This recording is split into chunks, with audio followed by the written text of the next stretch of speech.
female entrepreneurs face? Like, what are the three major hardships that they face? Not enough people are willing to listen to them. What happens is that female founders aren't able to get into as many doors.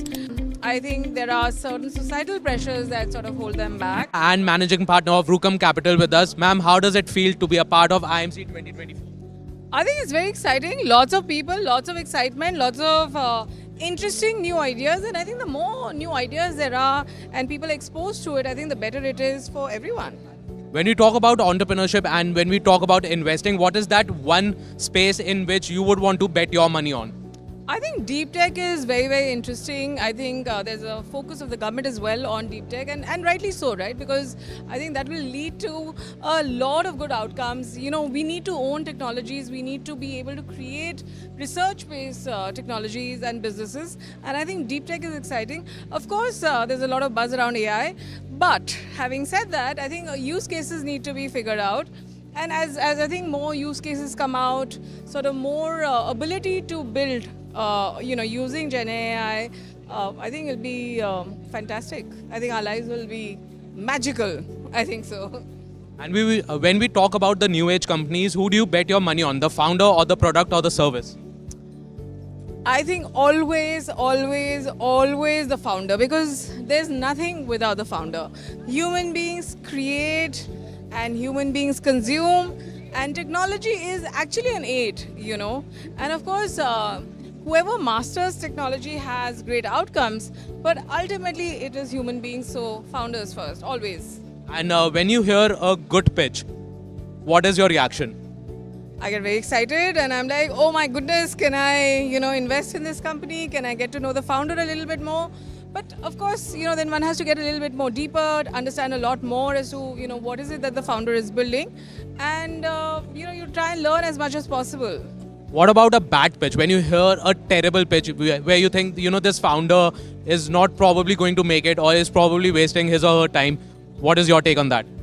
It's almost impossible to say that somebody's not going to make it. And I think the human mind has a lot of repository of magic and finding solutions which are not obvious at a certain time. So, as an investor, I don't think it's fair to write off any business, no matter what the business is, whether I like it, don't like it, whether I think it's, at that point, if I don't think it's workable. But yeah, founders find a way to make it work. And if it doesn't work, I think founders also find a way to pivot, find new sort of solutions to their own problems, right? Because ultimately being a founder means to be a problem solver. There'll be lots of problems, and then if you're able to solve it, I think you're golden. And what do you prefer, a elevator pitch or like a pitch deck? I don't look at pitch decks. I like a conversation with a founder, because I think that's really where the truth really comes out. You want to understand the founder's soul, the founder's mind. A deck is a sort of, too well thought through in a sense. So that I don't think really works, at least for me. I want to get into a proper conversation with the founder. And, a lot of emphasis has been given to female entrepreneurs now, especially by our Prime Minister as well.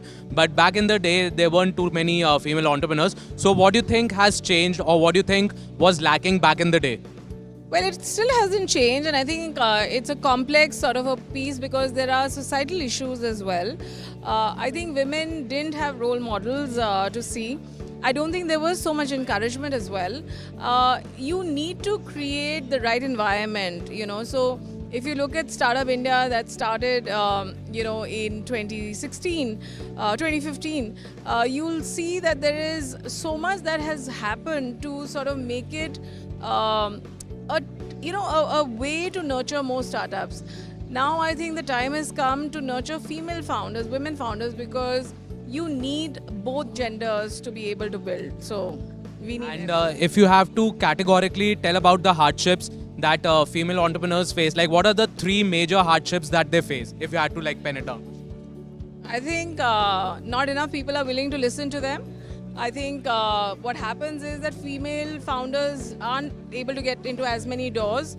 I think there are certain societal pressures that sort of hold them back.